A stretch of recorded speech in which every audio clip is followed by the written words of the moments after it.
행복하십니까? 오늘 행복함을 우리 옆에 주변의 지체들에게 한번 표현했으면 좋겠습니다. 함께 예배드려서 너무 행복합니다. 주님 사랑이 넘쳐나는 한 날 되기를 바랍니다. 오늘 1부 찬양대도 그렇고 2부 찬양대도 그렇고 너무 신나는 찬양을 해가지고 제가 앞에 서 있는데 몸이 막 들썩들썩 해가지고 자제하느라 쉽지가 않았습니다. 여러분 신나시죠? 우리 주님을 섬기는 것이 여러분 우울한 것이 아닙니다. 신나는 일입니다. 신바람 나는 일입니다. 아멘입니까? 여러분 예배에는 기쁨이 있어요. 우리 주님이 이 자리에 함께 하시기 때문입니다. 신자의 삶은 기쁨으로 가득한, 희락으로 가득합니다. 감사로 가득합니다. 왜요? 우리 주님이 우리와 함께 하시기 때문인 줄 믿습니다. 이 자리에 주님께서 함께 합니다. 여러분 초대교회 성도들이 핍박과 환난 가운데 있었지만 늘 찔찔 짜면서 있지 않았을 거예요. 기쁨으로 그 죽음을 맞이했을 겁니다. 왜요? 생명의 근원 되신 주님이 나와 함께 하시니까. 그러니까 우리가 요한계시록 하면서 내 목 베어 죽고 죽도록 충성하라 그러고 또 막 오늘 또 뭐 헌신을 강요하고 회개하라 그러고, 여러분 그게 아니에요. 그 이면에 숨겨진 놀라운 복이 있기 때문에 주님이 이 말씀을 우리에게 주시는 줄 믿습니다. 오늘도 그 말씀으로 여러분 그 말씀 안에서 주님이 우리에게 주고자 하시는 그 말씀이 분명하게 깨달아지고 그 말씀 때문에 기뻐 춤추는 우리 한 사람 한 사람 될 수 있기를 예수님의 이름으로 축복합니다. 사단은 교회를 다양한 방법으로 넘어뜨리고 시험합니다. 시험하면서 넘어뜨리려고 하죠. 그런데 여러분 소아시아 7교회들 각 교회들을 살펴보면서 여러분 무엇을 발견하셨습니까? 무엇을 발견하셨습니까?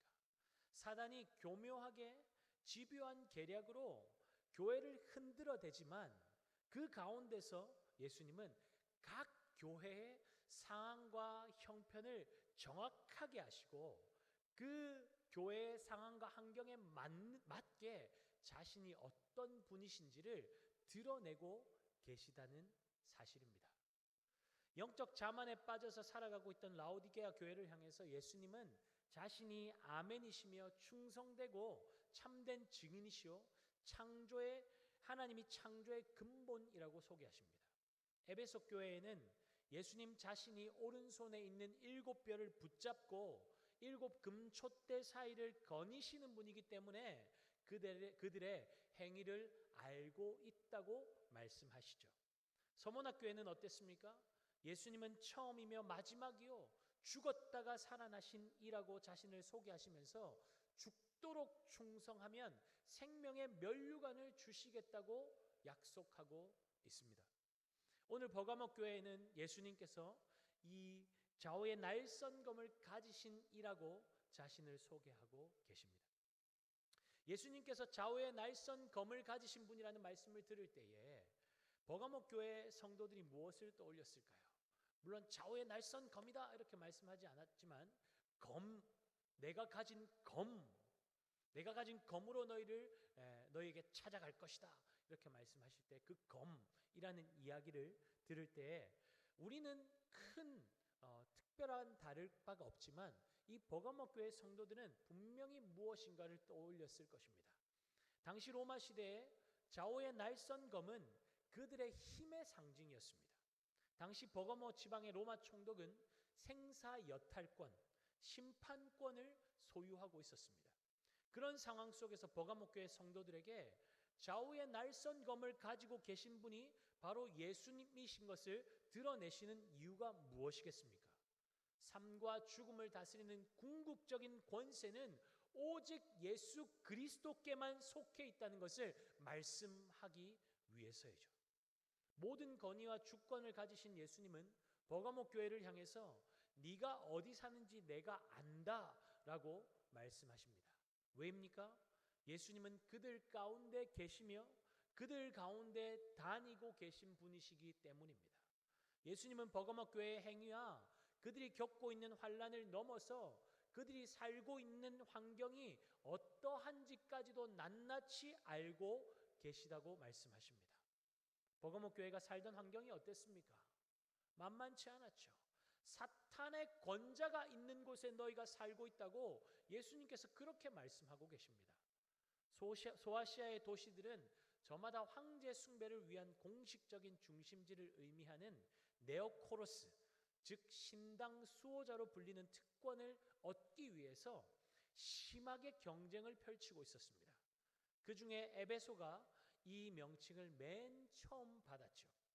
그럼에도 불구하고 버가모는 자칭 첫째 네오코로스라고 말하면서 신당 수호자라고 말하면서 황제 숭배에 엄청난 열을 올리고 있었습니다. 예수님께서 버가모를 사탄의 권자라고 말씀하시는 것은 로마 황제를 숭배하는데 온 마음과 온 삶을 다 쏟아붓고 있는 그 도시의 성격을 빗대어서 하신 말씀입니다. 이런 상황 속에서 버가모 교회는 안디바라는 순교자가 나올 정도로 핍박을 받고 있었지만 믿음을 저버리지 않았다는 주님의 칭찬을 받습니다. 13절입니다. 내가 어디 사는지를 내가 아노니 거기는 사탄의 권자가 있는 데라. 내가 내 이름을 굳게 잡아서 내 충성된 증인 안디바가 너희 가운데 곧 사탄이 사는 곳에서 죽임을 당할 때에도 나를 믿는 믿음을 저버리지 아니하였도다. 주님께 이러한 칭찬을 받았음에도 불구하고 버가모 교회가 들었던 책망은 무엇입니까? 14절 15절 우리 함께 말씀 읽을까요? 그러나 내게 두어 가지 책망할 것이 있나니 거기 내게 발람의 교훈을 지키는 자들이 있도다. 발람이 발락을 가르쳐 이스라엘 자손 앞에 걸림돌을 놓아 우상의 제물을 먹게 하였고 또 행음하게 하였느니라. 이와 같이 내게도 니골라당의 교훈을 지키는 자들이 있도다. 버가모 교회를 향한 주님의 책망은 그들이 발람의 교훈과 니골라당의 교훈을 지키는 사람들을 버젓이 용납했다는 것이었습니다. 에베소 교회는 니골라당 이단을 폭로하고 반대하는 것에 대하여서 주님께 칭찬을 들었지만 버가모 교회는 이러한 이단을 묵인했기 때문에 지금 주님께 책망을 듣고 있는 것입니다. 발람의 교훈은 니골라당의 교훈과 구분이 되지 않을 정도로 유사했습니다. 민수기 22장에서 24장에 보면 발람의 교훈이 무엇인지 그 내용이 나옵니다. 발람은 이방 사람이기는 했지만 하나님을 아는 선지자였습니다. 그런 발람에게 모압 왕 발락은 자기의 땅으로 지나가는 이스라엘이 두려워서 하나님이 두려웠던 것이죠. 그래서 발람에게 상당한 돈을 제시하면서 그들을 저주하라고 제안합니다. 그러나 발람이 입을 열 때마다 하나님께서 그에게 주신 말은 저주의 말이 아니라 축복의 말이었습니다. 그런데 이상한 것은 민수기 25장에 보면 이스라엘 백성들이 갑자기 하나님의 심판을 받아서 연병으로 24,000명이 죽는 사건이 발생하게 되었다는 것입니다. 민수기 25장 1절에서 3절 말씀 볼까요? 이스라엘이 시딤에 머물러 있더니 그 백성이 모압 여자들과 음행하기를 시작하니라. 그 여자들이 자기 신들에게 제사할 때에 이스라엘 백성을 청하매 백성이 먹고 그의 신들에게 절함으로 이스라엘이 바알부올에 가담한지라. 여호와께서 이스라엘에게 진노하시니라. 발람이 이스라엘을 저주하려고 그렇게 애를 쓰고 할 때는 저주와 사술이 먹히지 않았는데 어떻게 된 것일까요? 그 이유는 민수기 31장에 나옵니다. 민수기 31장 16절 우리 함께 말씀 읽겠습니다. 보라, 이들이 발람의 꾀를 따라 이스라엘 자손을 부올의 사건에서 여호와 앞에 범죄하게 하여 여호와의 회중 가운데 연병이 일어나게 하였느니라. 이 일이 왜 일어났다는 것입니까? 발람이 꾀를 내어서 이스라엘을 걸려 넘어지게 했기 때문이라는 것입니다. 모압 여자들이 이스라엘 남자들을 유혹하도록 해서 우상을 숭배하는 음란한 연회에 참석하게 만든 것입니다. 그래서 오늘 본문 14절은 발람이 발락을 가르쳐 이스라엘 자손 앞에 걸림돌을 놓아 우상의 제물을 먹게 하였고 또 행음하게 하였다고 말하고 있는 것이죠. 니골라당이 주님의 백성들에게 한 일은 분명 발람이 이스라엘에게 한 일과 같았습니다. 그들은 자신들의 사악한 교리를 교회 안에 교묘하게 퍼뜨렸습니다. 예수님께서 우리를 율법에서 구속하셨으니 우리는 더 이상 율법 아래에 있지 않고 은혜 아래에 살고 있기 때문에 우상 숭배와 음행과 같은 죄를 계속 지어도 상관없다. 아무렇게나 살아도 구원받는다라고 가르쳤습니다. 그들은 발람과 같이 진리를 왜곡시키고 함정을 만들어서 덫을 만들어서 성도들을 파멸의 자리로 이끌고 있었던 것이죠. 여러분, 지금 버가모 교회에서 벌어지고 있는 전쟁이 무엇입니까? 진리의 전쟁입니다.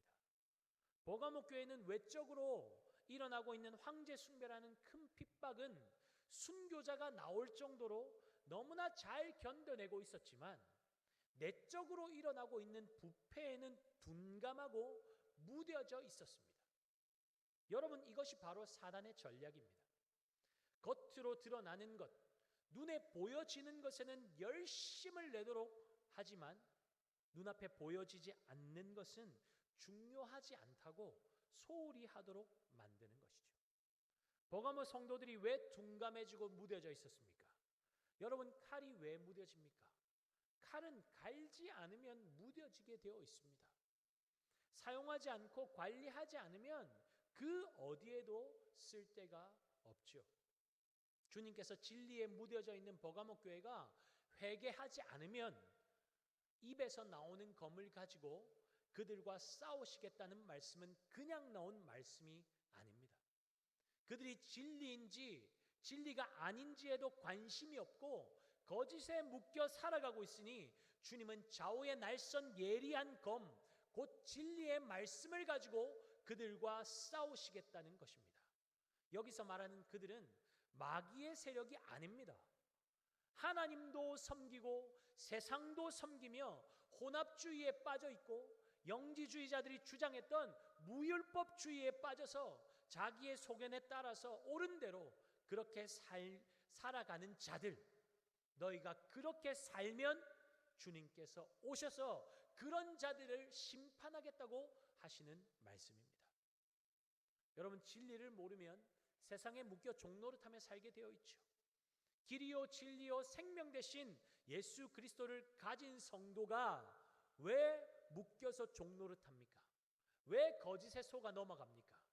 진리를 놓치고 있기 때문 아닙니까? 버가모 교회는 진리 전쟁 속에 있었습니다. 지키지 못하면 빼앗기는 것이 전쟁입니다. 진리에 둔감해져 있는데 사탄의 권자가 있고 사탄이 살고 있고 온갖 음란하고 사악한 거짓 교훈이 사로잡고 있는 도시의 강력한 문화에 어떻게 저항할 수 있겠습니까? 그냥 잠식당하는 것이죠. 사랑하는 여러분, 우리가 살고 있는 이 시대는 다릅니까? 버가모와 다를 바가 있습니까? 더 악하면 악했지 덜하지는 않을 것입니다. 교회 안에도 온갖 악하고 음란한 시대의 정신이 밀고 들어와서 교회를 흔들고 있지 않습니까? 사실 그런 악한 사슴들이 우리 안에 깊숙이 자리 잡고 있다는 사실을 인지하지도 못한 채 그렇게 교묘하고 집요하게 교회를 잠식하려는 사단의 이 덫을 끌어안고 살고 있는 것이 우리의 현실은 아닙니까? 교회 안에 어떻게 세상의 정신이 밀고 들어올 수 있습니까? 세상의 정신의 영향을 받은 성도가 교회 안으로 세상의 정신을 가지고 들어오기 때문입니다. 세상의 생각들이 TV, 드라마와 영화 등으로 성도들의 삶에 깊이 파고 들어오고 있는데 우리가 그것을 아무런 문제의식 없이 받아들였기 때문입니다. 세속주의는 TV나 인터넷 등의 매체를 통해서 우리에게 아주 친숙하게 다가와서 우리의 생각과 우리의 생활에 조금씩 영향을 끼쳐서 우리의 의식을 완전히 바꾸어 놓았습니다. 여러분, 광고 같은 것들 보세요. 얼마나 현란합니까? 얼마나 빨리 돌아갑니까? 그것이 나도 모르게 내 무의식 속에 자리 잡게 된다는 거예요. 우리 아이들이 그것을 통해서 세계관을 가지게 된다는 겁니다. 안경을 가지게 된다는 거죠. 세상의 생각을 가지고 세상을 바라보게 만드는 것입니다. 이러한 세상 속에서 어떠한 가치관을 수용하느냐 하는 것에 대해서 성도들마저도 개인의 취향에 따른 문제로 여기고 있는 것이 이 시대의 현실 아닙니까? 세상의 생각을 쫓아 살면 영원한 멸망밖에 없는데 그것을 어찌 개인의 선택에 맡길 수 있겠습니까? 동성애와 같은 문제가 개인의 취향에 따른 것이니 존중해 주는 말에 어떻게 동의할 수 있겠습니까? 어떻게 하나님의 법대로 살지 않고 세상의 생각이 옳다고 우리가 동조해 줄 수 있겠습니까? 이러한 세상의 편승한 생각들을 가지고 성도들이 교회로 들어오니 자연스럽게 진리의 문제와 뒤섞이게 되고 조금씩 변질이 일어나게 되는 것입니다. 버가모 교회는 예수 그리스도를 믿는 믿음을 버리지 않았습니다. 예수님 잘 믿고 있었어요. 그런데 왜 주님께 책망을 받았습니까? 니골라당의 교훈과 같은 사상들을 아무런 저항 없이 수용하고 하나님도 섬기고 황제도 섬기며 그렇게 살았기 때문 아닙니까? 세상에서 다르게 살아야 할 주의 백성들이 세상 사람들과 버타여 살았기 때문 아닙니까? 이스라엘 백성들은 하나님을 한 번도 버린 적이 없었습니다. 모든 절기와 의식들을 철저히 지켰습니다. 그런데 하나님은 너희가 나를 버렸다고 말씀하시죠. 왜입니까? 그들이 하나님을 섬기는 목적은 자기 만족, 자기 행복을 위해서였기 때문입니다. 자기를 채우기 위해서 하나님도 섬기고 우상도 섬겼기 때문입니다. 여러분, 죄에 대한 느슨한 기준을 느슨하게 잡으면 사단에게 걸려 넘어지는 것은 순식간입니다. 우는 사자와 같이 두루다니며 삼킬 자를 찾고 있는 사단은 조금의 틈도 놓치지 않습니다. 우리가 느슨한 기준을 가지고 신앙생활을 하면 걸려 넘어진 줄도 모르고 사단에게 목줄 채워진 줄도 모르고 끌려다니는 비참한 삶을 살 수밖에 없습니다. 사단이 얼마나 교묘합니까? 얼마나 교묘하게 진리를 왜곡시키고 변질시켜서 진리에서 멀어지도록 만듭니까? 그러니 깨어 경계해야 하는 것이죠. 여러분, 복음의 진리는 절대로 변하지 않는다는 사실을 믿으십니까? 복음의 진리는 절대로 변하지 않는다는 사실을 믿으십니까? 어느 곳에서 어떤 시대를 살든 어떤 상황에 있든 이유를 불문하고 복음의 진리는 절대로 변하지 않는다는 사실을 믿으시기 바랍니다. 그러나 사단은 주의 백성들을 포로 삼기 위해서 박해라는 도구를 사용하기도 하지만 그것보다 더 강력한 시대를 대표하는 정신을 가지고 우리의 삶에 깊게 파고들어서 진리로부터 멀어지게 만듭니다. 진리를 무디어지게 합니다. 왜곡시킵니다. 모호하게 만듭니다. 여러분, 지금 이 시대를 대표하는 정신이 무엇입니까? 포스트 모더니즘. 이 포스트 모더니즘이란 것은 모든 입장과 모든 주장을 인정하는 사상입니다. 다원주의와 상대주의를 핵심으로 하고 있고 어떤 주장도 다른 주장보다 우월한 위치에 있어서는 안 된다는 정신을 배후에 깔고 있습니다. 무슨 말입니까? 절대적인 것은 없다는 것이죠. 모두 다 옳다는 것입니다. 포스트 모더니즘은 기독교를 거부하거나 부인하지는 않습니다. 기독교도 많은 종교 중에 진리 중에 하나라는 생각을 가지고 있기 때문입니다. 그러니 존중해주죠. 서로 존중해주자고 말하죠. 그러나 예수 그리스도를 믿는 믿음만이 구원에 이르는 길입니다 라고 절대 진리를 주장하며 다른 이들에게 강요하는 듯한 이야기를 하면 절대로 그러한 생각들을 허용하지 않는 것이 포스트 모더니즘입니다.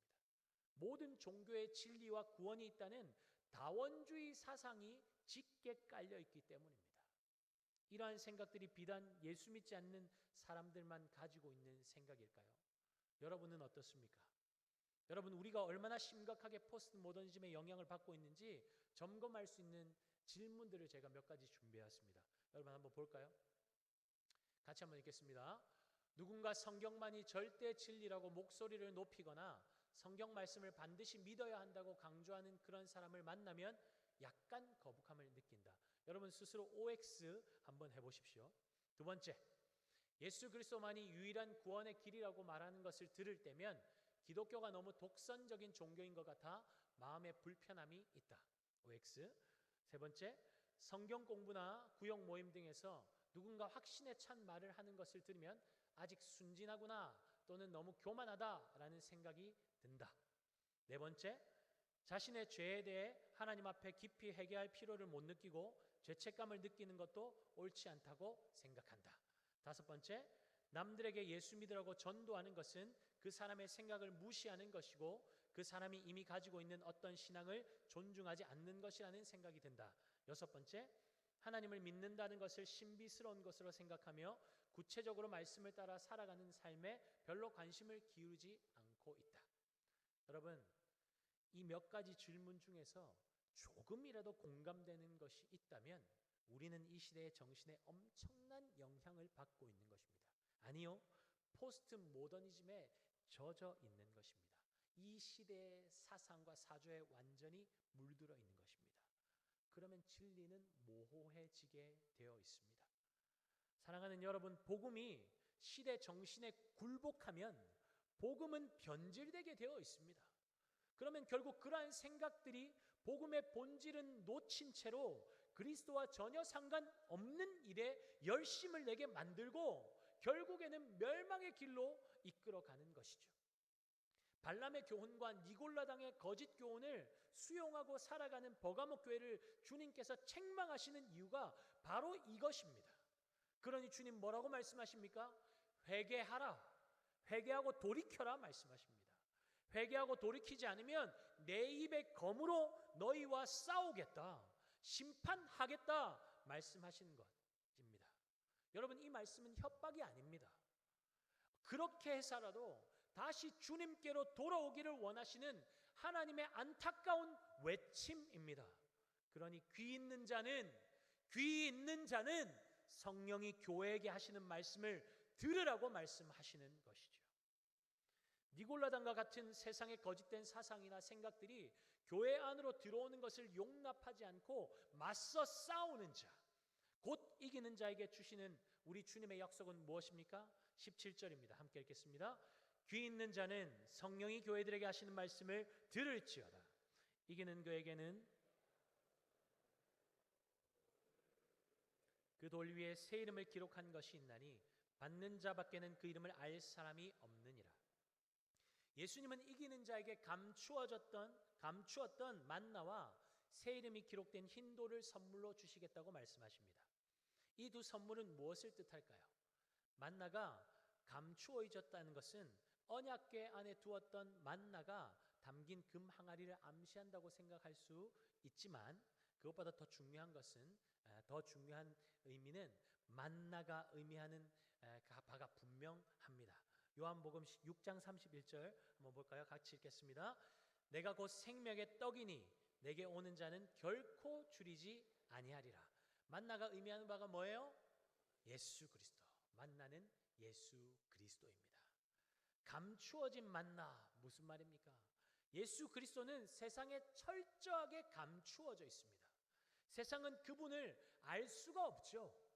그러나 지금 핍박 가운데 있는 주님의 백성들에게 예수님은 자신이 어떤 분인지를 드러내어 보이고 계십니다. 계시하고 계시죠.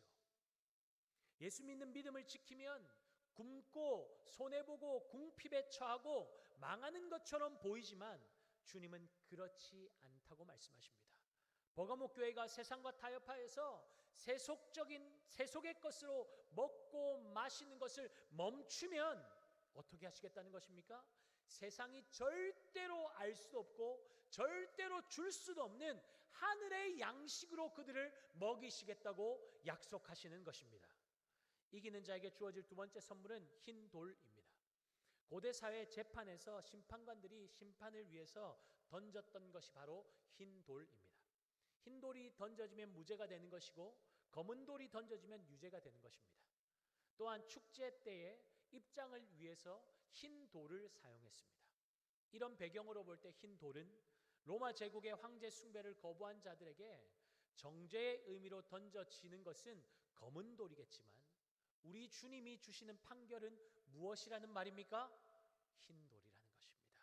주님께는 그들이 의를 행한 자들이라는 것입니다. 또한 마지막 날에 예수님의 혼인잔치에 참여할 수 있는 자는 믿음을 지키고 흰 돌에 새 이름이 새겨진 잔치의 초청장을 받은 성도라는 사실을 주님을 말씀하고 계신 것입니다. 누가 장차 어린 양의 혼인잔치에서 하늘의 양식인 만나를 받아 누릴 수 있습니까? 이 세상과 타협하지 않고 믿음을 지킨 성도, 혹 세상의 정신에 혼미하여져서 때로는 넘어질 때도 있지만 다시 회개하고 주님께로 돌이키는 성도가 그 놀라운 은혜를 누릴 수 있다고 주님은 분명하게 말씀하고 계십니다. 세속주의의 물결은 급류와 같습니다. 물이 상류에 있을 때에는 그 힘이 적어 보이지만 하류로 내려오면 거스르기 힘든 급류로 바뀌어 버립니다. 지금 우리를 엄습하고 있는 세상의 대세는 그렇게 엄청난 힘으로 흐르는 급류와 같이 우리를 휩쓸어 가려고 거세게 몰아쳐 옵니다. 대세를 이루며 밀려 내려오는 유행과 문화, 매력적으로 다가오는 세상의 생각들은 쉽게 거스를 수 없는 거센 물결이 되어 있습니다.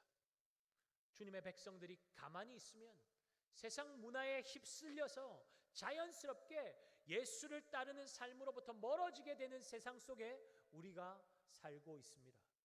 지금 우리 앞에 생명을 걸어야 하는 박해나 핍박은 없지만, 박해 없는 신앙생활을 하고 있지만 한편으로 생각하면 요즘처럼 신앙생활하기 어려운 시대도 없을 것입니다. 교회를 포함한 우리 시대 전부가 세속주의라는 막강한 급류에 휩쓸려 있기 때문입니다. 교회가 왜 세상의 웃음거리로 전락해버렸습니까? 세상의 정신을 너무나 쉽게 받아들였기 때문 아닙니까? 오늘 버가모를 향한 주님의 책망이 우리 교회를 향한 책망은 아닌지 우리는 스스로 질문해 보아야 할 것입니다. 사랑하는 여러분, 복음의 진리가 모호하고 흐릿해지는 이유가 무엇입니까? 하나님의 말씀은 살아있고 활력 있어 좌우의 날선검같이 예리하여 홍과 영과 및 관절과 골수를 찔러 쪼개기까지 하며 또 마음의 생각과 뜻을 판단하신다고 분명하게 말씀하고 있는데 왜 그 진리의 말씀을 가진 우리의 삶에 능력이 드러나지 않고 있습니까? 왜 사단의 속임수에 이리도 자주 걸려 넘어지는 것입니까? 진리의 칼날을 갈지 않고 사용하지 않기 때문 아닙니까?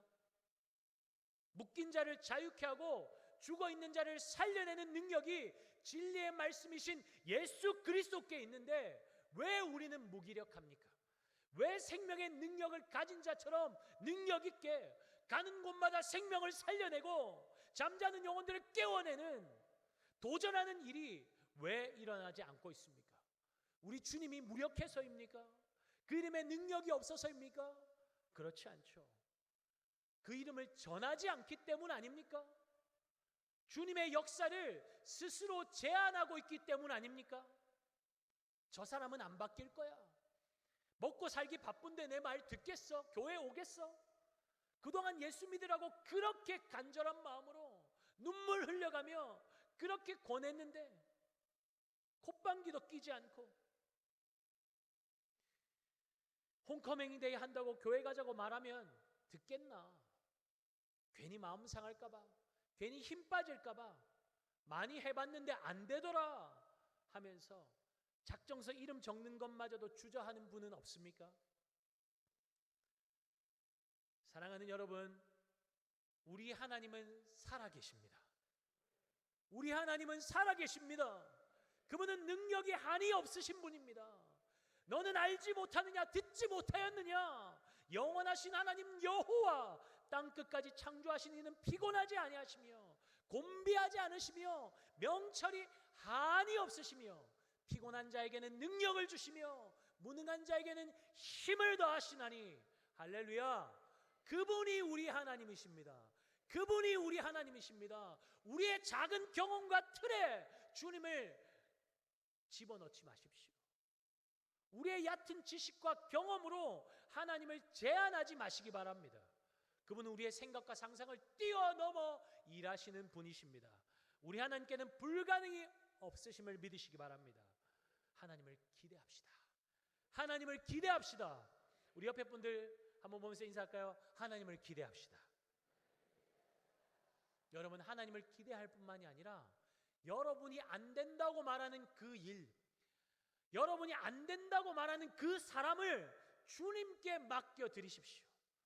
그리고 기도하면 되는 것이죠. 그렇게 복음을 위해서 깨어 기도하고 복음을 전하기 시작하면 놀라운 하나님의 역사를 반드시 경험하게 될 줄 믿습니다. 여러분이 복음의 칼날을 갈고 있는데 어떻게 이 음란하고 악한 시대의 정신이 우리의 삶을 뚫고 들어올 수 있겠습니까? 그럴 수 없는 것이죠. 진리 위에 굳게 서 있고 복음을 날카롭게 갈아서 복음 전하는 삶을 살면 사단이 뚫고 들어올 수 없습니다. 왜요? 그 진리의 말씀이 우리를 붙잡고 있기 때문입니다. 그 진리의 말씀이 우리의 삶을 덮고 있기 때문입니다. 진리가 모호해지고 진리가 특별한 능력이 없는 것처럼 보여지는 것은 우리가 그 진리의 말씀을 선포하는 삶을 살지 않기 때문이에요. 말씀에 순종하는 삶을 살지 않기 때문이에요. 오늘 버가모 교회에 주시는 말씀은 분명합니다. 세상의 정신들 여러분 그냥 받아들이면 안 돼요. 그냥 수용하면 안 돼요. 깨어있지 않으면 걸려 넘어진다니까요. 진리를 알지니 진리가 너희를 자유케 하리라 말씀하시는 그 말씀은 진리 모르면 묶여 산다니까요. 사단의 종노릇 하며 산다니까요. 이 시대에 사단의 종노릇 하면서 종노릇 하는지도 모르고 살아가는 사람들이 얼마나 많습니까? 심지어 주의 백성들도 이 세상의 정신이 혼미하여져서 묶여 살고 있다니까요. 우리도 그렇게 살아가고 있다니까요. 여러분 깨어 경계하는 주의 백성들 되시기를 예수님의 이름으로 축복합니다. 깨어 경계하는 게 뭐예요? 주의 말씀을 믿음으로 선포하는 거예요. 복음 전하는 삶을 사는 거예요. 그러면 주님의 놀라운 역사가 우리의 삶에 일어나게 될 줄 믿습니다. 막아야 돼가 아니에요. 주의 말씀 들고 나가서 전하는 삶을 살면 자연적으로 막아지는 거예요. 뚫고 들어올 틈이 없는 거예요. 주의 말씀이 우리의 삶을 붙잡고 있기 때문입니다. 여러분 그런 삶 살기를 예수님의 이름으로 축복합니다. 여러분 그러면 교회는 든든하게 세워지는 것입니다. 진리의 검을 날카롭게 정비하시고 깨어서 주의 나라와 영광 위에 달려가는 우리 모든 구미강동교회 식구들 되기를 예수님의 이름으로 축복합니다. 우리 다 함께 자리에서